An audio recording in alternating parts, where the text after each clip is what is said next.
Este ejército que ves, vago al hielo y al calor, la república mejor y más política es del mundo, en el que nadie espere que ser preferido pueda por la nobleza que hereda, sino por la que él adquiere, porque aquí a la sangre excede el lugar que uno se hace, y sin mirar cómo nace se mira cómo procede. Aquí la necesidad no es infamia, y si es honrado, pobre y desnudo un soldado, tiene mejor cualidad que el más galán y lucido. Porque aquí a lo que sospecho no adorna el vestido al pecho, que el pecho adorna al vestido. Y así de modestia llenos a los más viejos verás, tratando de ser lo más y aparentar lo menos.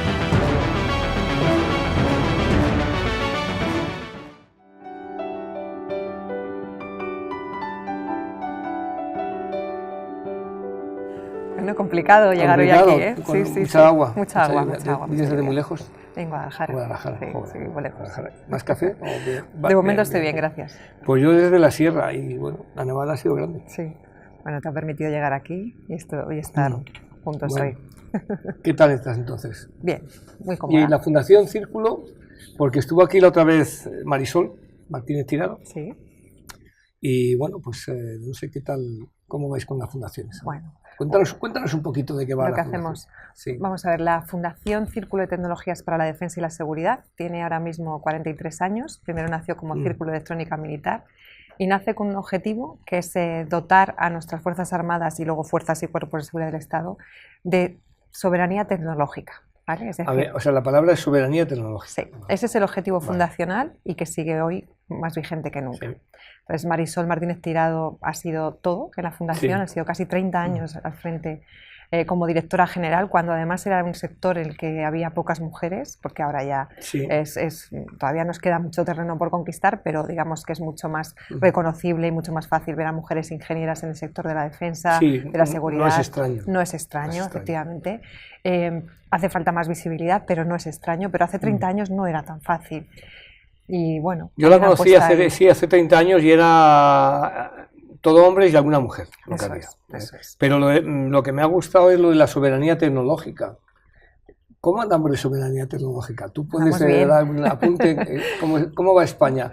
¿Somos insoberanos o somos soberanos tecnológicos? Bueno, cada vez somos más soberanos, que eso es lo importante. Y sobre todo la idea y el objetivo es serlo aún más, ¿vale? Entonces es un proceso y se necesita tiempo, se necesita inversión, se necesitan años, pero tenemos una industria de la defensa que está apostando fuertemente desde hace muchas décadas por esa soberanía tecnológica nacional y por dotar a nuestras Fuerzas Armadas de las soluciones tecnológicas que necesitan, ¿no? Y eso es lo importante, que al final esa cadena entre el talento que se forma en las universidades, las necesidades de las Fuerzas Armadas y la industria esté conectada. Está todo hilvanado. Exacto. O conectado. Es un poco la articulación del ecosistema que llamamos ahora. Joder, sí.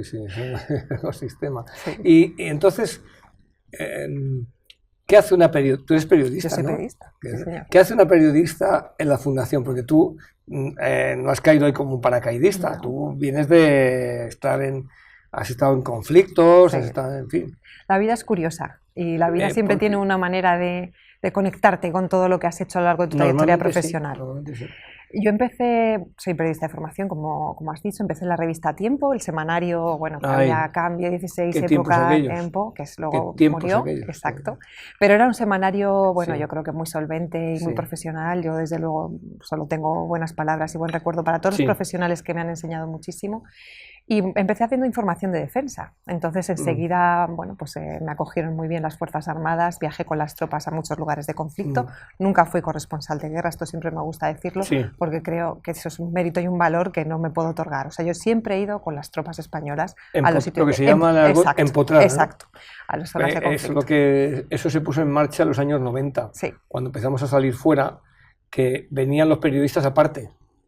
Venía un grupo de políticos con los periodistas y alguien, no sé quién fue, que dijo, ¿por qué no va el periodista con las unidades?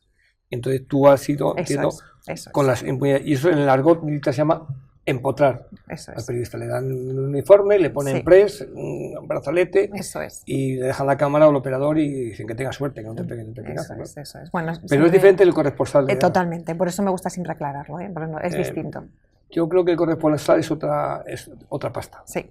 otra persona. Tienes que ser de una pasta muy especial, para Mira, Arturo Pérez Reverte ha sido con esposa 20 años y yo creo que nunca ha llegado a desconectar. Bueno, es que yo creo que es una cosa que te marca y te cambia la vida. Desde luego, no creo que, por lo menos los compañeros que yo he conocido que han sido corresponsales de guerra, hay un antes y un después. En general, todas las experiencias vitales, ¿no? Te van cambiando y te van marcando como profesional, pero es algo tan duro y tan extremo que yo creo que te tiene que cambiar sí o sí, ¿no? ¿Cuál ha sido la experiencia, si la puedes contar? Más dura. Más dura, o más, no sé, que te viene a veces a la cabeza, porque a mí en el ejército he estado casi 48 años y hay imágenes que me siguen como como que no rebobinas, o sea, que te vienen oídos, o sea, sonidos, personas, siempre hay algo no que no esté superado, sino que se repite. Que se repite.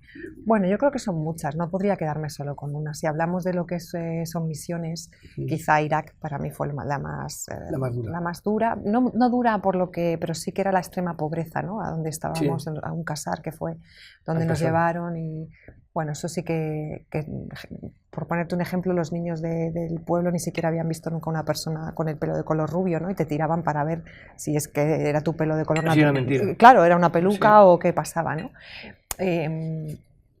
No sé, el Líbano también me impresionó mucho. Es decir, que ahora, bueno, han pasado muchísimos años. Date cuenta que te estoy hablando a lo mejor del 2002 al 2007, por ahí.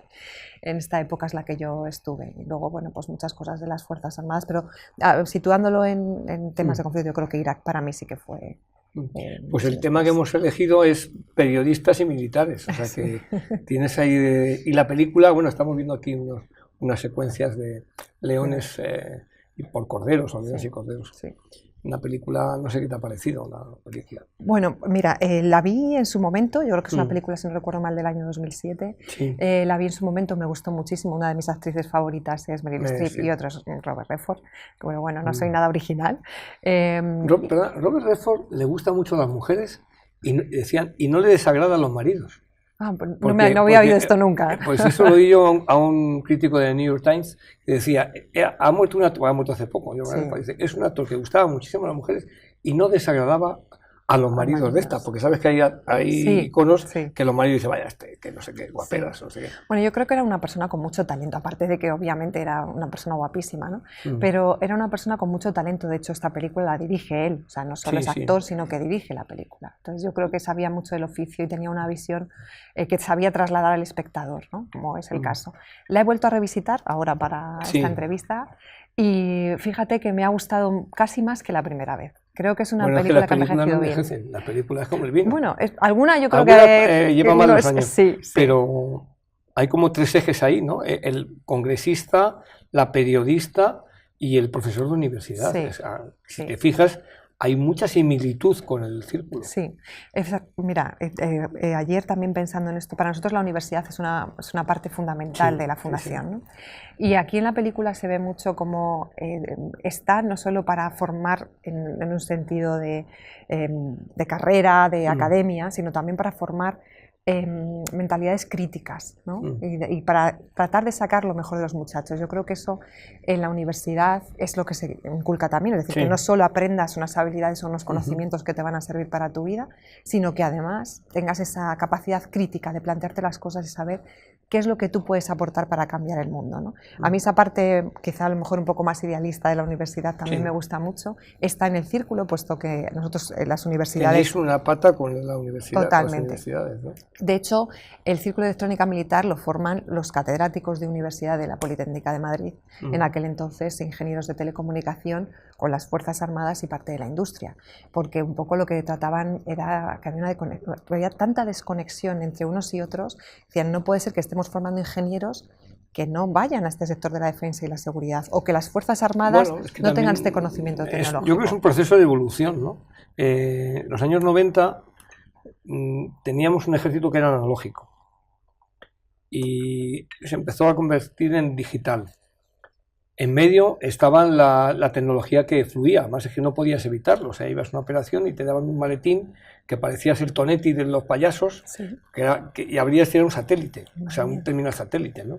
Nosotros le llamamos el Tonetti, porque era lo que llamaban los del circo cuando salían a hacer las bromas y tal.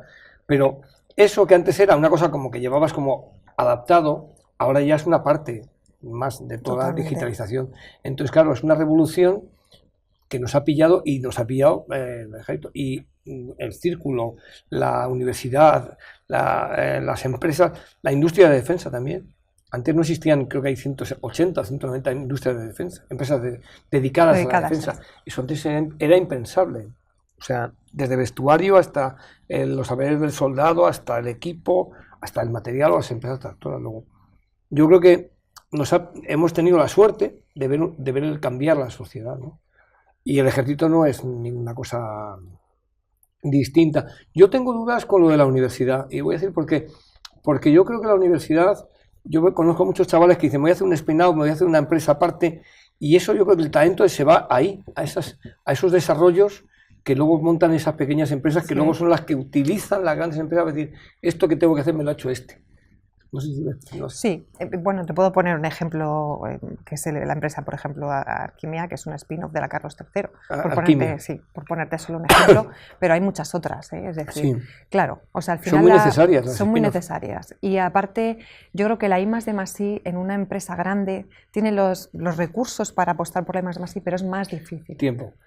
Es que la I+D+I, vamos a decirle al espectador lo que es. Venga.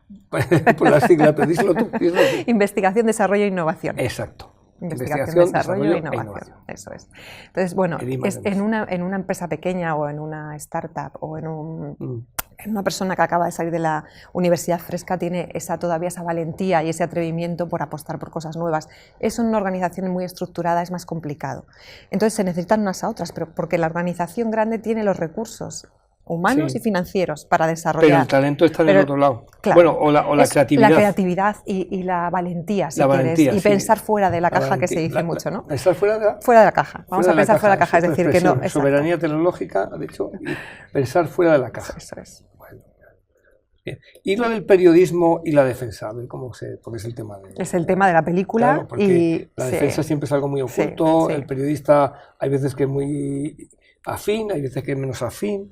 Bueno, yo creo que también la profesión ha evolucionado mucho en el conocimiento de las Fuerzas Armadas, y las Fuerzas Armadas, por su parte, se han abierto mucho a los medios de comunicación en general. Yo me acuerdo cuando empecé, estaba el curso de la Defensa Nacional, que sigue estando vigente hoy, que es un curso maravilloso, el CSD, ¿no? Lo he hecho. Lo he hecho también, sí.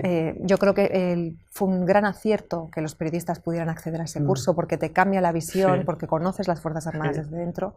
El Ejército de Tierra puso además el curso de corresponsales de guerra, que también lo hice, que ya lleva muchísimas ediciones. Creo que sigue. Y el de Defensa Nacional ahora hay un curso para jóvenes. Y hay un curso para jóvenes, efectivamente. Yo creo que esa apertura ha sido fundamental en el cambio de percepción que los periodistas y los medios de comunicación tienen sobre nuestras Fuerzas Armadas, ¿no? Aparte de, obviamente, el trabajo que han realizado, que es mucho más cercano a la sociedad que lo que era hace 40 años, lógicamente, ¿no?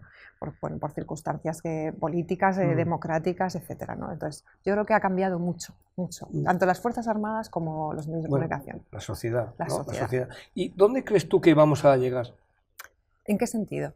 A nivel, cada vez está más unido, es más difuso lo que es defensa, seguridad, ejército, sociedad, porque está todo más...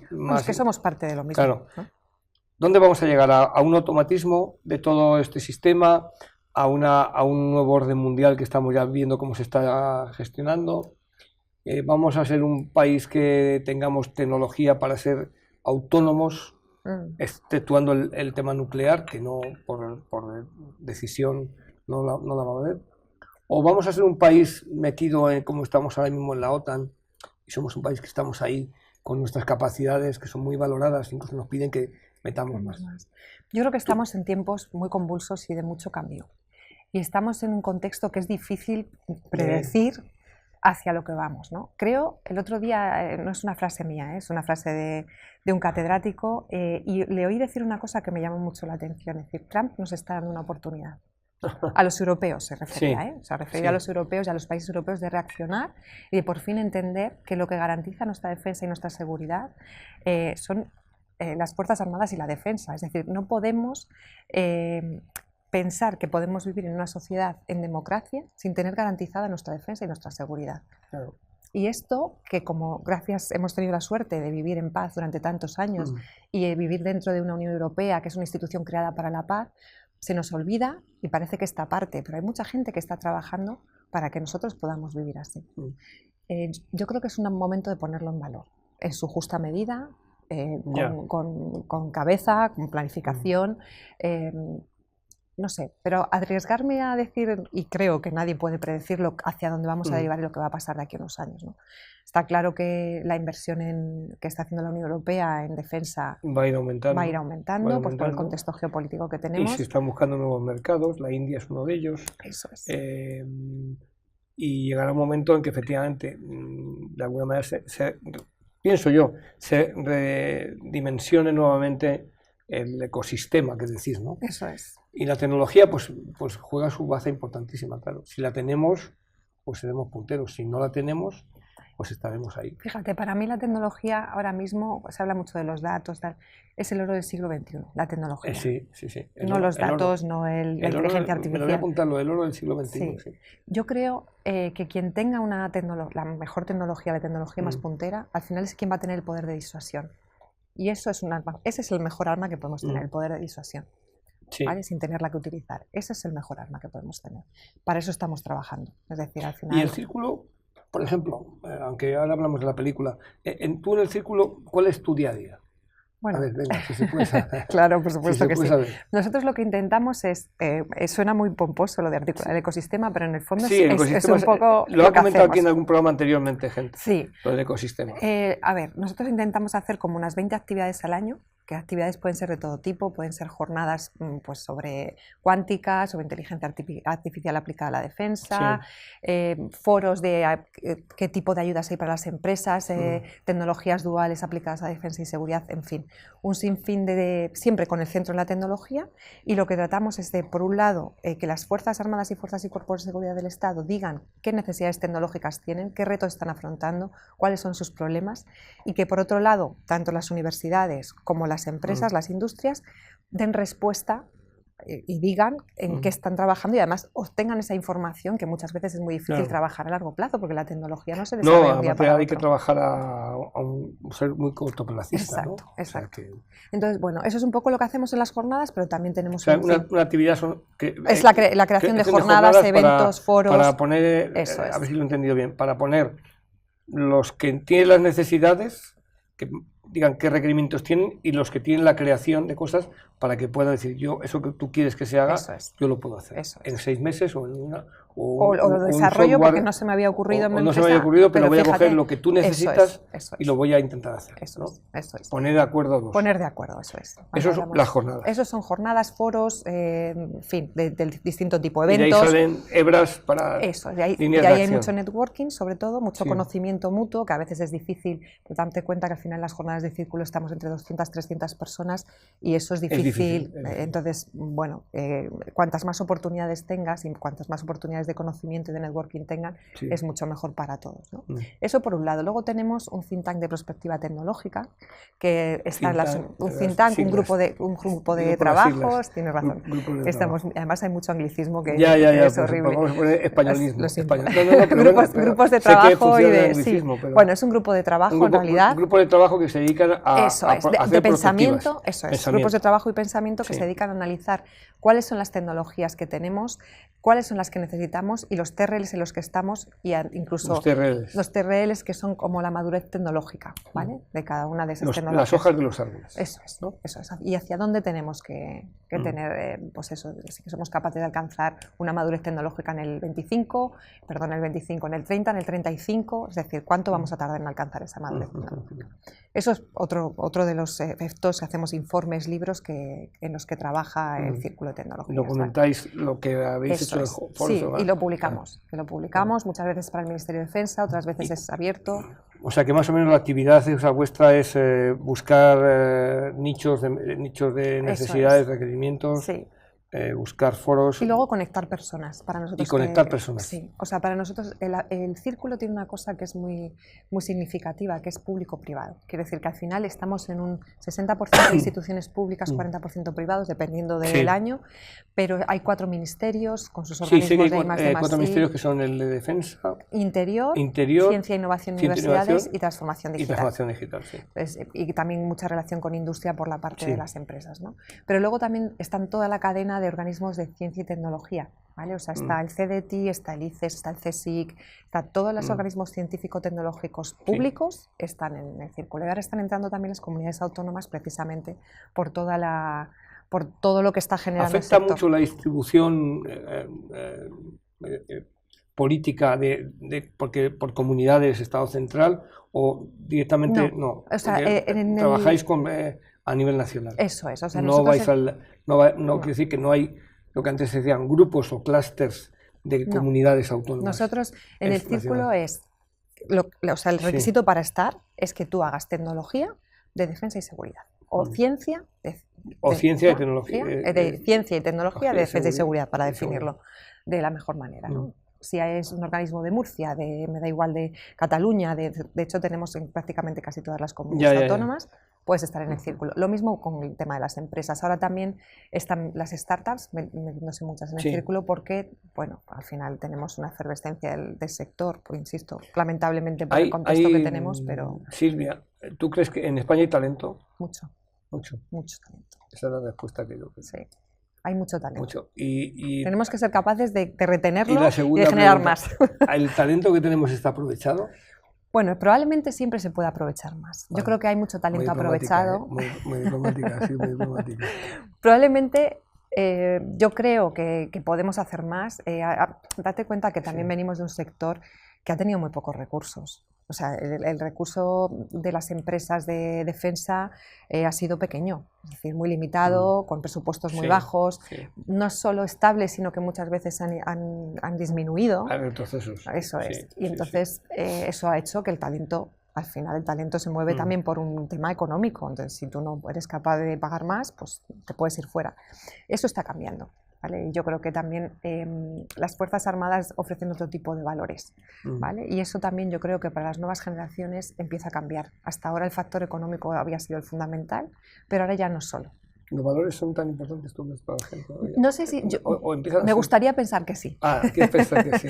Pero bueno, un poco por la relación que tenemos en la universidad y con los estudiantes. Nosotros estamos impulsando, por ejemplo, ahora mismo una universidad de ingenieros para las tecnologías de la defensa y la seguridad en la Politécnica de Madrid. Me parece que llevan casi 200 ingenieros de todas las especialidades, de navales, de telecomunicación, de industriales, aeronáuticos, en fin. Eso no ha existido nunca. Claro. Algún valor habrá ahí, ¿no? Es decir, algo están haciendo los chavales bien, que de repente han creado esto y han sido capaces en poquito tiempo de crear esta asociación, que además quieren exportar a otras universidades, lo cual tiene mucho mérito. A mí me parece que en la película hay un componente muy fuerte de la universidad. Mucho. Y es curioso, ¿tú crees que llegaremos ahí como los norteamericanos que tienen las universidades, a chavales que están estudiando y dicen, yo me voy a ir al ejército porque me están pagando los estudios y tengo que... ¿O va a seguir siendo esto al que le guste o le tire porque le tire...? Yo creo que son dos modelos ahora mismo muy distintos y están alejados. Sí. Bueno, también porque venimos de décadas de contexto histórico muy distinto. Muy distinto. ¿No? Entonces, creo que son dos contextos muy distintos. Lo que sí podemos hacer, y lo que yo creo que sí que tenemos esta ventana de oportunidad ahora, ¿no? Es dar a conocer las oportunidades que tienen las Fuerzas Armadas y las Fuerzas y Cuerpos del Estado, lo que hacen, y luego que cada uno decida, pero por lo menos que se conozca, porque hasta ahora yo creo que sí que había como una especie de reticencia, ¿no? Y de pues, como algo ajeno. Haber ido a foros en los cuales te ponían aquí la tarjetita, ponía defensa, y había gente de tecnología, y decían, uy, defensa, te ponían así un poco el freno, ¿no? También es verdad que hablo de a lo mejor hace 15 o 20 años. Sí, yo creo que está cambiando. Eso debió cambiar por la propia efervescencia, más que militar, del concepto de seguridad. Claro, exacto, del contexto que tenemos, que bueno, pues es el que es. Y aparte de, me ha dicho Meryl Streep en la película, ¿qué más destacarías de ella? Bueno, a mí me parece muy interesante la conversación. Hay un montón de notas estuve apuntando ayer. A mí hay una cosa que me parece muy interesante, ya más por la faceta de periodista, ¿no? Que es la conversación que tiene Meryl Streep, la veterana periodista, con el joven senador, ¿no? Y hay una frase, ¿no? que dice, que apunta ella en el cuaderno, que es haremos lo que haga falta, ¿no? Y esa conciencia que se crea en la periodista, ¿no? De decir, es muy curioso porque los veteranos de la película, como es el profesor, como es Robert Redford, Meryl Streep, y los jóvenes, hay como una especie de... son más críticos los los veteranos que los propios jóvenes, ¿no? Y se plantean muchas más cosas cuando debería ser al revés, cuando tú como joven deberías plantearte... Eso ya está pasando aquí. Sí. Aquí los jóvenes no tienen prácticamente posibilidad de comprarse una vivienda y no les ves que se echen a la calle a rebelarse. Sí. En cambio se revela más la gente mayor. Quizás la película lo que sí que muestra es precisamente como es lo que dices tú. Hay más rebeldía en una generación que sí ha vivido, en el caso de ellos creo que la guerra de Vietnam, que la tiene muy clara. Y en cambio los jóvenes, pues aparece el chaval ese que va con el café, que le lleva y dice, bueno, ya, el que no va a ir a la guerra, porque se puede no ir a la guerra, y los otros van a la guerra, que casualmente uno es negro y otro se llama Rodríguez, que es hispano. O sea, sí, están perfectamente elegidos, ¿no? Como las minorías que no tienen la posibilidad. También es el 2007, que es el 2007 cuando los norteamericanos están en Irak. Están en Irak y en Afganistán. Entonces, cuando está caliente el tema, ¿no? Sí. Y cuando están el Daesh o Al-Qaeda está degollando a la gente, la ponen por... En fin, hay una cierta psicosis, ¿no? Sí. Pero esa falta de rebeldía a la juventud también hay que analizarla. ¿Por qué no hay ese movimiento como, no sé, en el 68, que la gente se echó en las universidades a protestar y tal? Eso no existe ahora. Bueno, yo no quiero, siempre cuando me planteo estas cosas, ¿no? O cuando era hace 20 años, cómo era yo y cómo soy ahora, ¿no?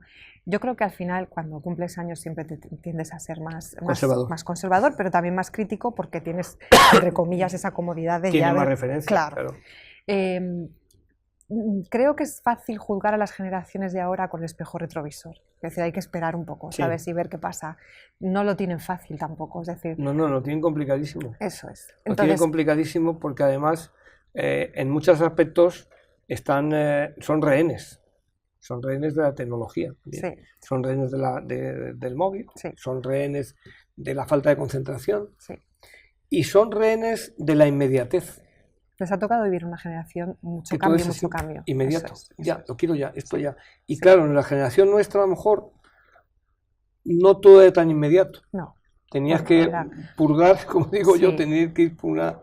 No lo sé. Poco a poco. Y vamos a esa inmediatez. Ahora ya la inmediatez es absoluta. Es absoluta, sí. Bueno, date cuenta que hoy incluso puedes pedir cualquier cosa y al minuto lo tienes, o a las 3 horas lo tienes y lo pides... cosa que antes era impensable, por no hablar obviamente de los móviles, de poder llamar cuando quieras, donde quieras, el momento que quieras y que sea prácticamente a coste... Ahora ya nos parece normal. Claro, eso es. O sea, por ejemplo, los problemas sociales que hay con el móvil, Francia creo que ya ha prohibido a los chavales... A los menores de 15 años. De 15 años el móvil. Las redes sociales, ¿no? El móvil. Bueno, las redes sociales. Pero eso es el principio de que hay algo que se está ya analizando 20 años después. Sí. Los efectos que está teniendo. Claro, como toda revolución tecnológica, los efectos los vemos después. Es muy difícil saber los efectos que puede tener cuando vimos la tele, ¿no? O cuando empezaron muchos canales de televisión, ya que estamos en Estutele, pues tampoco sabíamos los efectos que iba a tener, y acordaros que había muchos programas y los horarios infantiles y la regulación, en fin. Como todo cambio, requiere un tiempo de madurez para ver sus efectos y para poder actuar sobre esos efectos. Y la película sí lo tiene ese tiempo. Bueno, yo creo que... ¿O es muy inmediato? No, yo creo que sí, se ve muy bien. No se habla mucho de tecnología en la película, pero sí se habla de valores. Se habla, pues eso, de lo que decías, ¿no? De unos veteranos que tienen una conciencia crítica totalmente distinta a la de los jóvenes, que son pasivos y bueno, pues que buscan otra serie de... Hay un grupo que sí, cuando es la secuencia que están haciendo ellos la presentación... No sé si la recuerdas, cuando están con ese retroproyector con las transparencias. Las transparencias, que eso ya te da idea de cuándo está la película hecha. Pero cuando hay una diatriba entre los alumnos que dice, pero es que tienes que tener un compromiso, pero es que el compromiso y nos ha ido mal. ¿Y cómo dice uno que es como más del otro lado? ¿Y cómo mal? Dice, pues nos ha ido mal en Ruanda, nos ha ido mal en Vietnam, en Líbano. O sea, viene a decir como diciendo, si no nos comprometemos, como que no nos va a salir. Claro. Entonces, eso yo creo que está bien trazado. Sí. Yo creo que también hay una frase que creo que le dice Robert Redford a uno de sus alumnos cuando está tratando de despertar esa conciencia, ¿no? Porque ve un alumno brillante que está totalmente pasivo, ¿no? Y como descreído del mundo, ¿no? Con la edad que tiene, y le dice, tienes la oportunidad de sacar lo mejor de ti ahora, porque luego las decisiones que tomes ahora en el futuro, te van a condicionar, claro, te van a condicionar de tal manera que no las vas a poder cambiar. Vas a tener que tomar otras, pero ya no va a ser lo mismo, ni tú vas a ser el mismo. Entonces yo creo que esa llamada a la acción de los jóvenes, que la universidad, ese despertar de conciencia crítica, está muy bien reflejado en el film, igual que la relación entre periodistas y políticos, ¿no? Que también es, y periodistas y militares. Y periodistas y militares, porque además es una relación que no siempre, en España no siempre ha ido de la mano. Hay veces que dependía de qué tipo de periodista o de qué sector era, pues era más pro o más en contra, ¿no? Sí. No, ahora yo creo que está cambiando, eso ha cambiado desde ya unos años y ya no hay ni de unos ni de otros, sino que es informar, ¿no? Eso es. Sí, yo creo que al final también, yo creo que el antídoto contra todo es al final el conocimiento. Es decir, ese conocimiento mutuo. Bueno, está diciendo unas frases de mí, voy a apuntar. El antídoto, la soberanía tecnológica. Bueno, nada, te estoy dando titulares. No te dando titulares, es muy periodista, un periodista. Bueno, pues para finalizar, ¿dónde está la fundación? ¿En Madrid ubicada? Sí, está en Madrid, tiene sede en Madrid. Está justo en la plaza de José María Soler, antes de. Sí, Joaquín María Soler. Eso, es, sí, al finalizar la calle Alberto Alcocer, Costa Rica, sí. Ahí tenemos la sede. Y tenéis la página web, me imagino, o sea, que si alguien quiere. Sí, tenéis toda la información de lo que hacemos. Bueno, pues ya lo publicitamos. Muchísimas gracias. ¿Alguna cosa más que quieras comentar de esta película o del tema militares y periodistas o periodistas y militares? Bueno, yo creo que primero daros las gracias por la oportunidad de esta charla, que ha estado muy a gusto, muy a gusto. Creo que hay que aprovechar esta oportunidad para dar lo mejor de nosotros mismos, en general, siempre en la vida, ¿no? Porque no sabemos lo que nos va a pasar mañana, pero ahora más que nunca. Es decir, estamos en un contexto muy difícil, muy complejo, muy variable. Muy variable, estabas hablando antes de la inmediatez. Y además que cambia de un día para otro. Bueno, no hemos mencionado el título de la película, la frase de dónde viene Leones por Corderos, que viene un general alemán de la Primera Guerra Mundial, pero tiene una doble lectura. Es decir, cuando hablamos de, yo creo que estábamos preguntados, estamos en un momento de oportunidad de dar lo mejor de nosotros mismos, y decía en general un poco la idea que transmitía con esa frase es tenemos unas fuerzas armadas, un ejército de leones dirigidos por corderos, pero también tiene una doble lectura, que es tener un ejército de corderos dirigidos por leones. Entonces, bueno, en cualquier caso, la idea que a mí sí que me gustaría transmitir, es decir, tenemos mucho valor en nuestras fuerzas armadas, creo que tenemos unos grandes ejércitos, una gran armada, llena de hombres y mujeres maravillosos. Y mucho valor en nuestra sociedad. Exacto. Porque las Fuerzas Armadas es un reflejo de la sociedad que tenemos. Otra cosa es que, bueno, pues somos, yo creo que un grupo de personas que hacen un país y la suma de muchos hacen un gran país. Exacto, eso es. Esa es para mí la definición. Entonces, seas periodista, seas militar, seas conductor de autobús, seas lo que sea, ¿no? Es la suma de todos pequeños granitos o egos incluso, hacen un gran país. Pero no sabía lo de la frase del general alemán lo de Leones por Corderos. Bueno, pues lo tenemos en cuenta. Bueno, pues muchas gracias. Gracias a vosotros. Entonces, ¿vas para Guadalajara o vas para...? Voy para Fundación. Para Fundación, pues venga, pues te acompaño. Muchas gracias. Gracias a ti. Aquí la más principal hazaña es obedecer. Y el modo como ha de ser es ni pedir ni rehusar. Aquí, en fin, la cortesía, el buen trato, la verdad, la firmeza, la lealtad, el honor, la bizarría, el crédito, la opinión, la constancia, la paciencia, la humildad y la obediencia, fama, honor y vida son.